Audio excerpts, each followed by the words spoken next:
Ini ya, kayak kamu aja, kayak kamu bisa ngopi bareng sama Rasulullah aja kamu itu. Kalau ngomong gayanya selangit kamu itu. Masih bermata HPKI enggak kamu ini, Supar? Yang perlu Anda ketahui semua ini tentang pengetahuan agama itu hanya sebatas melihat gajah dari lubang jarum. Jadi jangan merasa sudah 100% pengetahuan agamanya itu dipahami. Nggak ada, Tuhannya aja nggak pernah berjumpa, Allahnya nggak pernah dijumpai, Rasulnya pun nggak pernah jumpa, tidak pernah jumpa Rasulullah. Dengan sahabat Nabi pun tidak pernah jumpa. Sudah merasa paling benar dalam beragama. Nah, itu yang disebut sombong. Sombong lah. Dalam pengetahuan agama ini, manusia ini hanya sebatas melihat gajah dari lubang jarum. Jadi ya sekedar ilmu pengetahuan yang terbatas. Jadi ya janganlah, kalau memang tidak suka jangan sampai menghina orang lain modal emosi, tidak cocok, malu pada Rasulullah. Kalau debat agama modal emosi, modal cacian. Dan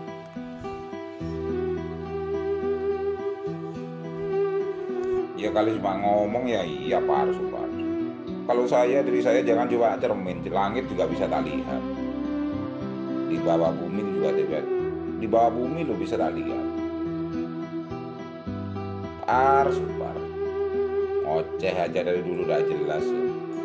kalimat murtad ini yang sering salah sasaran untuk memvonis seseorang. Apa sih murtad sebenarnya? Nah, ini yang perlu diketahui, murtad ini ada beberapa versi. Kita rujuk ke syahadat dulu. Syahadat ini pintu masuk untuk menjadi Islam. Tapi jangan sampai hanya sekedar bacaan atau mantra-mantra kesaktian untuk menjadi Islam. Syahadat ini ikrar janji kepada Tuhannya untuk mencerminkan dirinya ini menjadi cerminan kemuliaan Allah dan Rasulnya. Itu ikrarnya. Dalam hal murtad ini bila melanggar itu sumpah janjinya sendiri. Bila Anda sudah menjadi cerminan dari sifat-sifat iblis, sombong, serakah, rakus, usil, itu sudah murtad karena melanggar sumpahnya sendiri yang telah berjanji kepada Tuhannya untuk menjadi cerminan dari kemuliaan Tuhannya dan Rasulnya. Nah, itu murtad sebenarnya. Jadi murtad itu bukan pindah agama, pindah sifat. Itu loh sebenarnya murtad ini. Dari sifat kemuliaan Allah menjadi sifat sombong, rakus, serakah, itu yang dipakai sifat iblis. Itu murtad sebenarnya. Kalimat murtad ini yang sering salah sasaran untuk memvonis seseorang. Apa sih murtad sebenarnya? Nah, ini yang perlu diketahui, murtad ini ada beberapa versi. Kita rujuk ke syahadat dulu. Syahadat ini pintu masuk untuk menjadi Islam. Tapi jangan sampai hanya sekedar bacaan atau mantra-mantra kesaktian untuk menjadi Islam. Syahadat ini ikrar janji kepada Tuhannya untuk mencerminkan dirinya ini menjadi cerminan kemuliaan Allah dan Rasulnya. Itu ikrarnya. Dalam hal murtad ini, Murtad ini bila melanggar itu sumpah janjinya sendiri. Bila Anda sudah menjadi cerminan dari sifat-sifat iblis, sombong, serakah, rakus, usil, itu sudah murtad karena melanggar sumpahnya sendiri yang telah berjanji kepada Tuhannya untuk menjadi cerminan dari kemuliaan Tuhannya dan Rasulnya. Nah, itu murtad sebenarnya. Jadi murtad itu bukan pindah agama, pindah sifat. Itu loh sebenarnya murtad ini. Dari sifat kemuliaan Allah menjadi sifat sombong, rakus, serakah, itu yang dipakai sifat iblis. Itu murtad sebenarnya.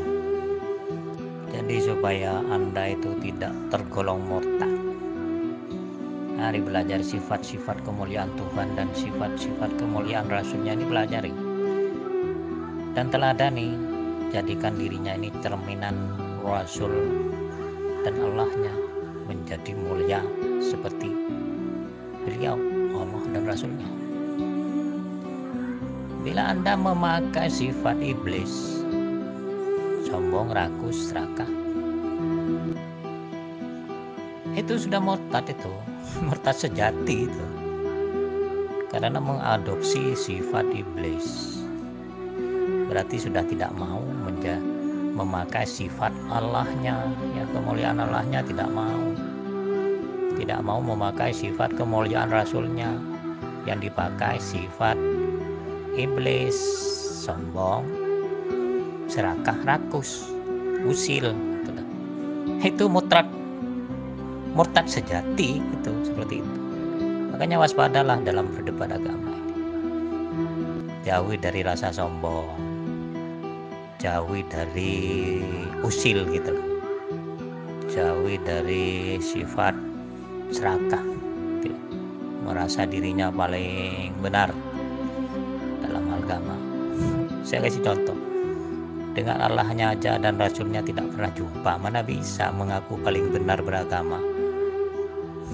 Dengan para sahabat Nabi tidak pernah jumpa, ngaku-ngaku paling benar beragama, ya gak mungkin kan begitu. Kita ini sebatas pengetahuan yang terbatas. Kalau saya itu ya karena diri saya ini sudah bisa melihat Rasulullah di dalam cermin, saya pun sudah bisa melihat Allah di dalam cermin. Itu. Jadi istilah murtad itu supaya Anda ketahui, pindah sifat dari sifat kemuliaan Allah, dari sifat kemuliaan Rasulullah, pindah sifat menjadi sifat iblis, sombong, serakah, rakus. Itu murtad sejati. Masalah PKI atau tidak, sebenarnya kalau masalah PKI ya, saya kira umat Islam gak ada yang pernah jumpa Tuhannya, ya sama saja. Tidak begitu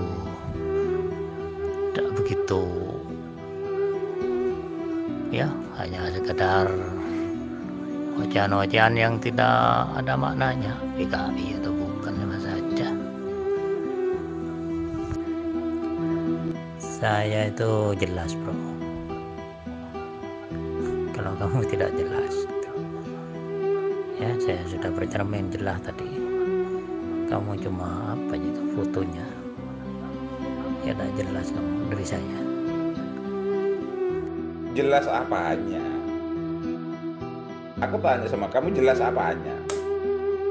Di grup muka aja tidak berani ngeliatin kok jelas. Duh kamu itu, aku tanya, kamu masih bermadhab PKI apa enggak, Par Supar? Ganti nama Supar lagi sekarang. Kampret kamu.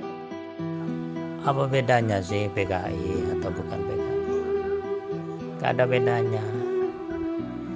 Yang juga mengandalkan pengetahuan agama gak pernah jumpa Tuhannya, Rasulnya pun tidak pernah jumpa, sahabat Nabi tidak pernah jumpa. Yang ngaku PKI pun tidak pernah jumpa Tuhannya, sama saja.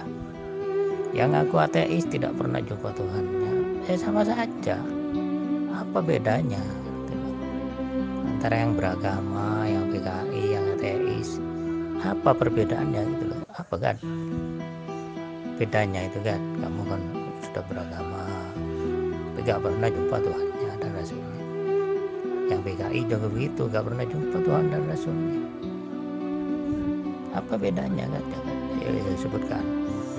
Ya jelas beda. Bedanya orang yang seperti kamu bermadzhab PKI itu ngayal. Ideologinya ideologi penghayalan.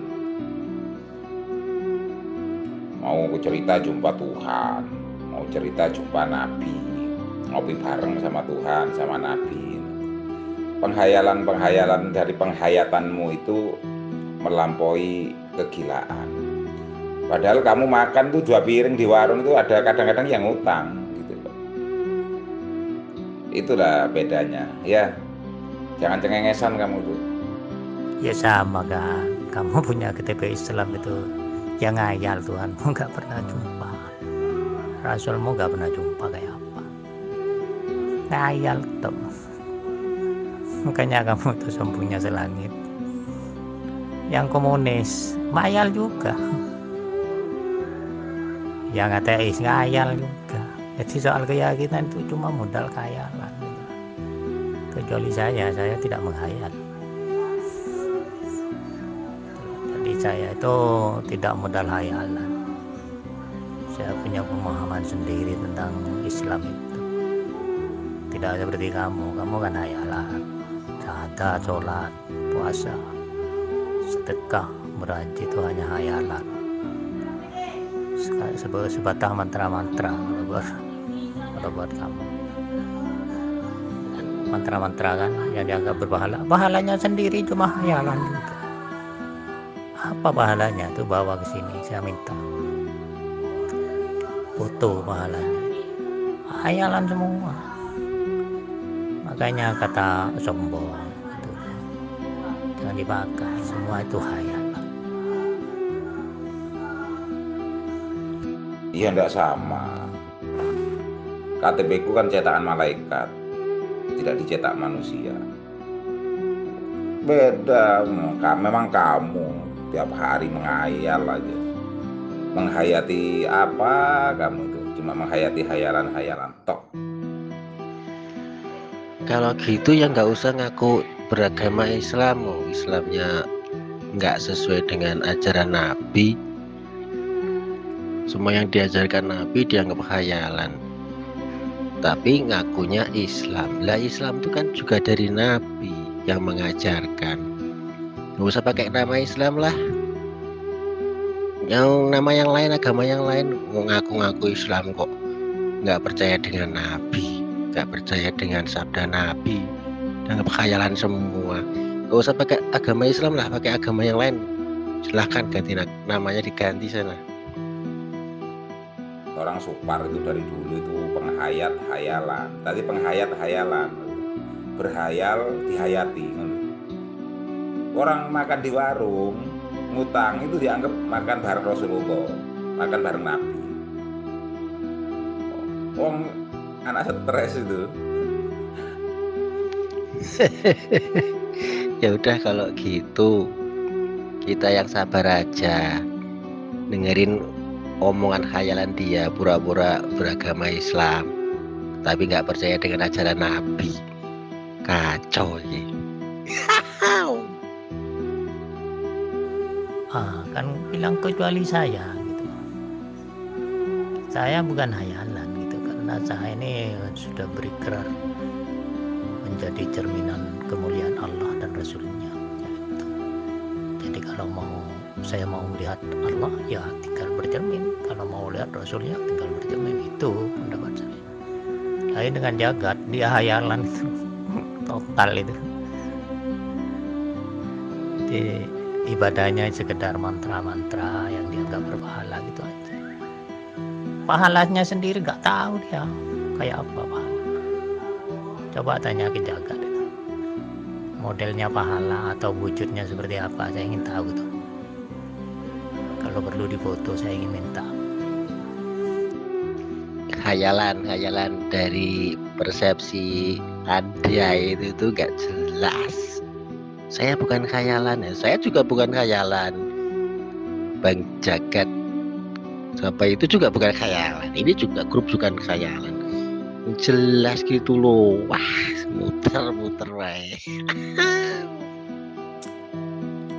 Apa?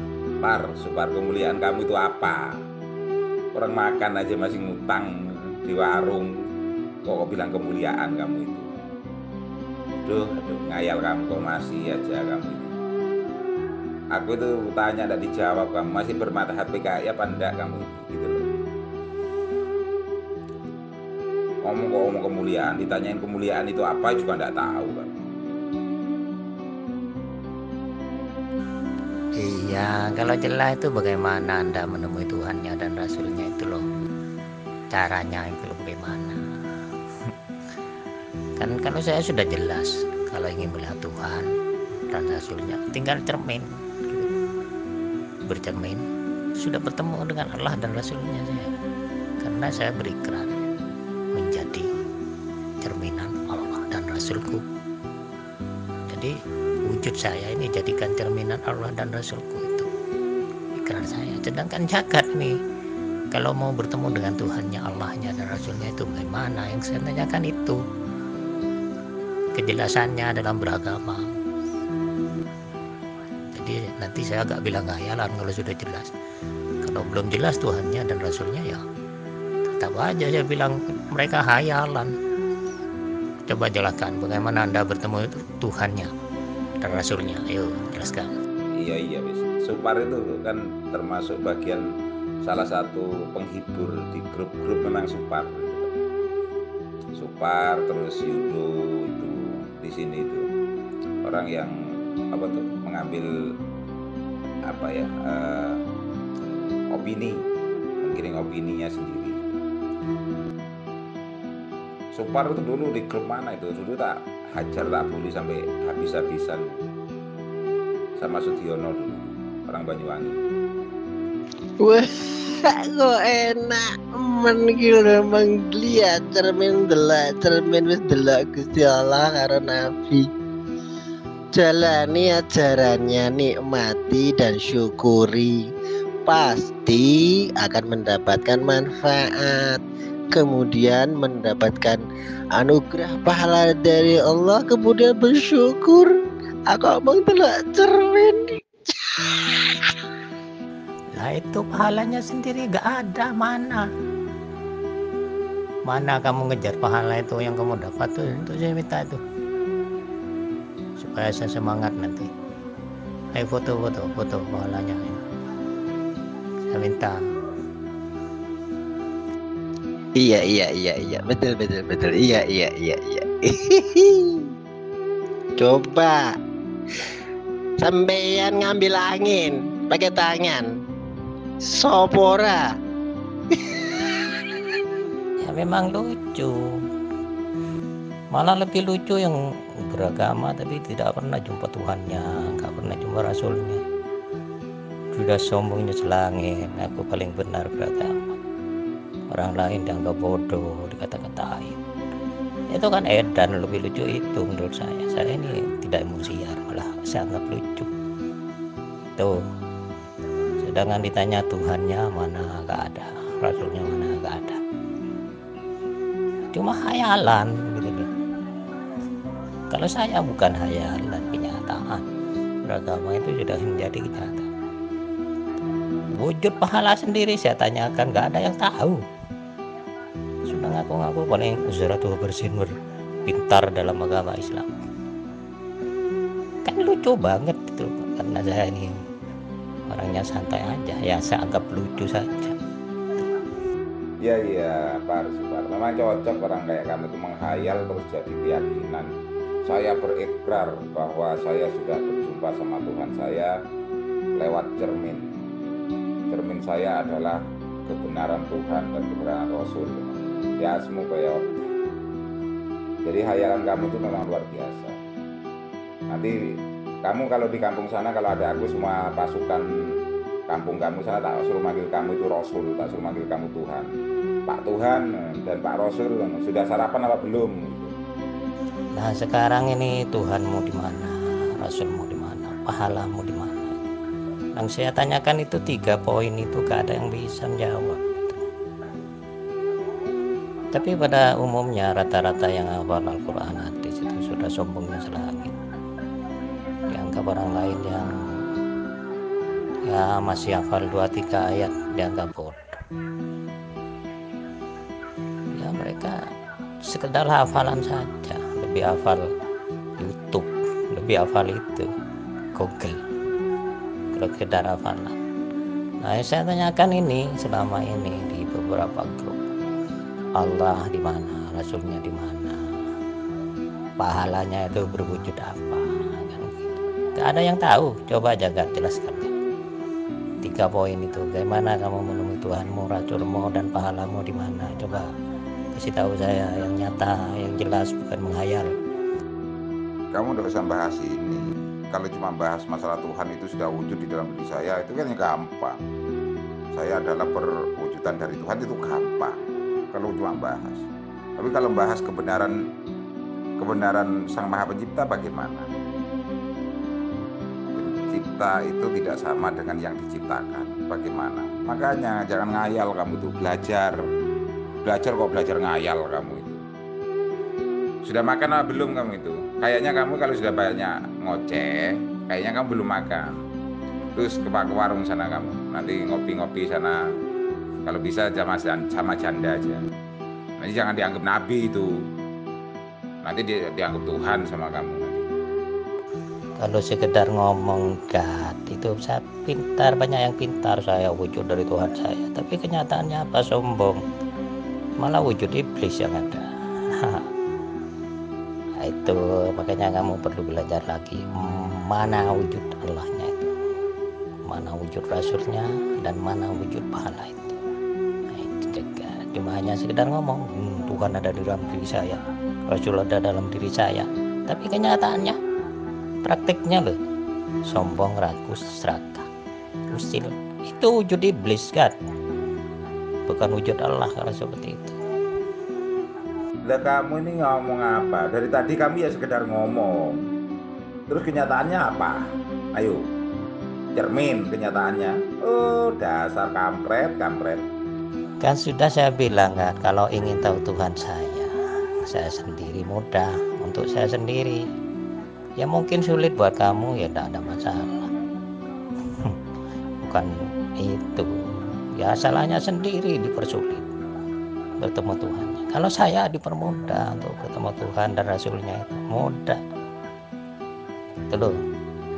Jadi tinggal dirinya sendiri beragama itu, mau mudah bertemu Rasulnya, mau sulit bertemu Allahnya, mau mudah bertemu Tuhannya, mau mudah bertemu pahalanya. Ya terserah dirimu sendiri, berbeda. Ya saya dengan kamu itu berbeda. Cara menemukan Tuhannya, cara menemukan Rasulnya, cara mendapatkan pahalanya itu berbeda kan. Jadi ya jangan bilang bodoh pada orang lain gitu loh. Karena Anda sendiri itu tidak tahu di mana Tuhannya, Rasulnya tidak tahu. Nggak tahu pahalanya, wujudnya juga nggak tahu gitu loh. Yang saya lihat kamu itu malah menjadi wujud iblis, sombong gitu loh. Itu yang saya lihat.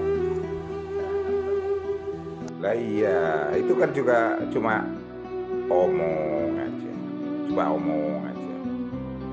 Semuanya yang mudah. Kamu lihat batang pohon pisang juga Tuhan. Nggak usah ngayal. Panggil lah batang pohon pisang itu. Han Tuhan, saya minta pisangnya Han. Tuhan gitu loh, Supar. Saya itu sudah bertemu Allahku kan. Saya bertemu Rasulku. Saya sudah dapat pahalanya. Itu mau ingin tahu. Dari syahadat saya itu, saya berikrar mewujudkan saya ini sebagai wujud kemuliaan Allah, wujud saya ini sebagai wujud kemuliaan Rasulullah. perbuatan saya ini sebagai wujud pahala. Jadi saya mudah bertemu Allahku dan Rasulku. Kalau saya kangen dengan Allahku dan Rasul, tinggal cermin, karena saya sendiri itu cerminan dari kemuliaan Allah dan Rasulku. Itulah. Jadi syahadat itu begitu, syahadatku itu bukan sekedar mantra-mantra hayalan gitu loh. Iya, ketemu di warung kopi, ketemu di warung remang-remang gitu ya, Par Supar. Apa ketemu di mana itu? Sawah. Kan kamu sendiri, nggak ada saksi, jadi kan hebat itu kamu. Panggil langsung, diajak ngobrol ya. Kalau ada orang bertanya, minggir dulu, aku masih ngobrol sama Tuhanku, sama Allah. Minggir dulu, aku masih ngobrol sama Rasulku, sama Nabiku gitu ya. Par ya, biar genep kamu itu. Nanti kalau udah ada orang yang membawa kamu ke rumah sakit jiwa, berarti kampungmu sudah kesetrum kamu. Kamu kelas musik, kelas hafalan kan, kelas mantra-mantra, makanya sulit bertemu Tuhan. Ya sudahlah, saya sudah tahu kelasmu itu kelas mantra-mantra. Syahadat dijadikan mantra-mantra kesaktian yang dianggap berpahala. Sholat itu berarti dianggap mantra-mantra ritual yang berpahala, padahal pahalanya sendiri tak tahu loh. Ya sudahlah, saya istirahat dulu, berdebat dengan yang lain saja, karena saya sudah tahu kelasmu itu kelas mantra-mantra. Enggak, itu terang, itu kan urusan kamu. Kamu mau mengira orang itu ahli mantra, ahli apalan, itu kan coba persepsi kamu. Daripada kamu ahli hayalan, ngopi di warung ketemu Rasul, ngaca di cermin bilang ketemu Tuhanku sama Rasulku, itu kan hebat kamu itu. Makanya kalau udah sampai dibawa ke rumah sakit jiwa, kamu aja masih beruntung gitu. Beruntung jadi orang gila berkeliaran, makan di warung, makan sama Tuhan. Aduh, parah kamu itu, parah. Aduh jaga, jadi kamu baca syahadat itu apa Gad? Saya lihat kamu itu menjadi wujud iblis Gad. Sombongnya itu loh, masih kayak iblis. Jadi syahadatnya percuma, murtad kamu itu, karena berubah sifat, tidak mengadopsi sifat kemuliaan Allah dan Rasulnya, malah yang diadopsi sifat kesombongan iblis. Murtad kamu itu, murtad sejati kayak itu. Ya pelajari syahadat lagi, cari guru yang bener, jangan cari guru kelas mantra-mantra gitu loh. Coba, aku pengen dengar kamu baca syahadat. Ini tak suruh kamu baca sama lisan. Bener enggak syahadatmu baca dengan lisan? Dan berapa syahadat itu sebenarnya? Coba, syahadat Rasul, syahadat hamba, syahadat alam, syahadat goib. Coba, pengen tahu aku. Nanti cuma ngayal lagi si Supar ini. Coba, gimana Par? Kok ngomong syahadat melulu, di grup lain yang lain syahadat, setelah ngomong syahadat aku bercermin berjumpa dengan Allah gitu. Cocotmu ini ngayal dari dulu udah selesai. Syahadatku saya buat sendiri Gad. Saya itu berikrar menjadi cerminan kemuliaan Allah dan Rasulnya. Itu ikrar saya, itu syahadat saya. Lebih mudah daripada pakai syahadat Arab gitu. Ya saya juga hafal syahadat Arab,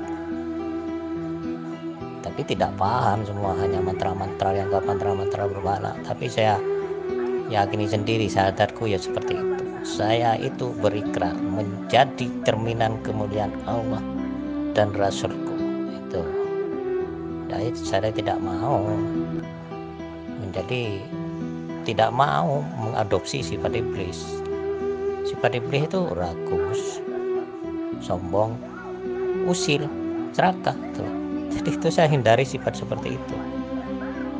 Jadi saya selalu tiap hari itu bersyahadat. Saya. Jadi selalu berikrar setiap tindakan saya mencerminkan kemuliaan Allah dan Rasulku. Gitu. Itu sifat syahadat saya. Ya begitulah. Matamu itu syahadat buat sendiri. Dancuk. Makan sana Par, Supar, makan kamu Par. Kelaparan kamu ini dah. Nah, sekarang bandingkan dengan syahadatmu itu. Gak ada yang bisa kan, karena syahadat itu cuma dibuat bacaan sekedar mendapatkan KTP gitu. Pada umumnya begitu, tidak mengerti makna dari syahadat sebenarnya. Ayo mak, syahadatmu bagaimana? Baca dan maknai supaya kamu itu lebih baik. Ayo Ustaz. Par, Supar, dari dulu kepingin syahadat. Aku mau keluar dulu Par, aku nih Par. Mau ngajar Pak Garnusa sama Banser ini di Pondok Gede, di Keranggan. Nanti wis dilanjut. Nggak apa-apa ngayal-ngayal kayak kamu, nggak apa-apa, asal nggak menghina Islam, nggak menghina kalam, nggak apa-apa. Kamu Pak Garnusa itu muridku kan. Saya itu gurunya Pak Garnusa dulu. Kan dulu, sekarang Jabodetabek Pak Garnusa kan aku yang Jabodetabek, belum di Jawa Timur, belum di PGN aku, Panglima PGN, Rawamangun, 4.000 pasukan Patriot Garuda Nusantara. Tuh sudah bersama Abah Nuril di bawah naungan Kadinsus 88 Pak Martinus, itu berbadan hukum. Kalau Pak Garnusa itu kan jadi guru pengisian spiritualnya dan kajian-kajian kitab dan silatnya juga. Mau menghina kalam Allah bagaimana kamu tuh? Kok ngomong tabah ngelantur dekat baru. Wong syahadatnya sudah saya jelaskan. Kalam Allah itu yang mana itu bukan? Arang aja menghina kalam Allah. Apa itu? Fenomena di zaman sekarang ini yang sangat memprihatinkan itu syahadat. Syahadat itu sudah beralih fungsi. Banyak dipakai sebagai mantra-mantra kesaktian untuk meningkatkan kesaktian. Itu sudah melenceng. Melenceng dari ajaran Nabi. Meskipun syahadatnya sama dengan yang dibaca Nabi, tapi niatnya salah, tidak sesuai dengan apa yang diajarkan oleh Nabi. Itu sudah termasuk apa ya, dikatakan kafir ya pakai syahadat. Baca syahadat tapi tujuannya hanya sekedar mantra-mantra kesaktian untuk meningkatkan kesaktian. Jadi repot ini menilainya seperti ini. Makanya kita baca syahadat itu harus benar-benar tahu maknanya itu. Tahu maknanya, tahu manfaatnya itu. Jadi manfaat syahadat, ikrar syahadat itu adalah mencerminkan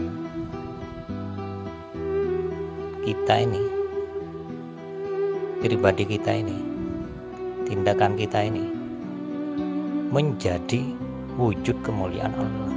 Jadi wujud kita ini, badan kita ini, tindakan kita, sikap kita dijadikan wujud kemuliaan Allah dan Rasulnya gitu. Jangan sampai syahadat itu dia jadikan mantra-mantra kesaktian yang dianggap berpahala, dijadikan mantra-mantra hanya sekedar untuk mendapatkan KTP Islam. Dan itu melenceng sudah dari ajaran Nabi. Nabi bersyahadat itu bersaksi. Bersaksi itu Nabi menjadi cerminan dari kemuliaan Allah. Jadi Nabi Muhammad bersyahadat itu bukan sekedar bacaan mantra-mantra. Dia benar-benar saksi Allah. Jadi Nabi Muhammad ini benar-benar cerminan dari kemuliaan Allah itu sendiri. Makanya dia bersaksi dan menyaksikan. Bukan di zaman sekarang bersaksi tapi tidak menyaksikan, dan tidak tahu maknanya, tambah kacau. Malah ada dijadikan syahadat ini dijadikan mantra-mantra kesaktian, dijadikan sebagai mendapat KTP Islam. Cuma itu syahadat di zaman sekarang ini tidak sama dengan syahadatnya Nabi. Sedangkan syahadat Nabi itu ikrar Nabi untuk menjadikan dirinya itu cerminan dari kemuliaan, sifat kemuliaan Allah. Saya itu tidak pernah memusuhi Islam, justru Islam yang sudah melenceng ini saya luruskan ke jalan yang benar. Jadi dalam berwudu, syahadat, sholat, puasa, berhaji itu harus diketahui hikmahnya, manfaatnya, terutama manfaatnya, bukan sekedar ritual kebiasaan yang dianggap berpahala. Itu. Jadi saya di sini ini meluruskan manfaat dari ibadah itu sendiri. Dan salah satu manfaat dari ibadah itu sekolahan. Jadi setiap ibadah itu bentuk sekolahan. Berwudu, syahadat, sholat, sedekah, berhaji itu sekolah. Ibaratnya sekolah, ibadah sekolah, ibadah introspeksi diri. Jadi dia sekolah untuk melatih dirinya, membentuk dirinya supaya menjadi mulia, supaya menjadi wujud dari kemuliaan Allah dan Rasulnya. Ya itu saya ini masih sangat merasa prihatin gitu pada umat Islam sendiri. Kalau ada yang mengejek ajaran Islam, waduh, akan jadi bengis, marah. Tapi hikmah ibadah ini banyak yang tidak tahu, banyak yang tidak tahu, malah sikap-sikapnya tiap harinya ini malah mengadopsi sifat yang dibenci oleh Allah itu, yaitu sifat iblis, sombong, rakus atau serakah, usil gitu. Itu sifat iblis kan gitu. Karena mereka semua tidak tahu manfaat dari ibadah itu sendiri, seperti wudu, sholat, sedekah, puasa, berhaji, bahwa itu semua itu bentuk sekolahan. Di situ ada pendidikan. Jadi Nabi Muhammad itu menciptakan ibadah syariat seperti itu. Itu hasil pemikirannya supaya umatnya itu belajar sendiri dari ibadah yang dia kerjakan, untuk membentuk sifatnya itu menjadi sifat kemuliaan Allah ya dan Rasulnya. Karena memang Rasul ini sudah mulia, sudah menjadi wujud. Rasul ini wujud Allahnya, wujud kemuliaan Allahnya, yaitu Rasul. Sudah berhasil itu karena Rasulullah mewujudnya. Umatnya ini diberi ibadah, tata cara ibadah. Nah, ibadah ini bukan sekedar ritual, di situ ada pendidikan. Jadi contoh ya, Fatihah. Fatihah itu pengasih dan penyayang. Jangan cuma memuji Allah aja, pemuji dan penyayang. Dirinya sendiri yang membaca itu harus mengadopsi sifat Allah yang pengasih penyayang itu. Makanya ya bilang syahadat tadi itu berikrar bahwa diri kita ini menjadi wujud dari sifat kemuliaan Allah. Saudaraku semua yang terhormat, marilah berhenti sejenak, kita belajar hikmah berwudu dulu, dihafalkan supaya menjadi lebih baik.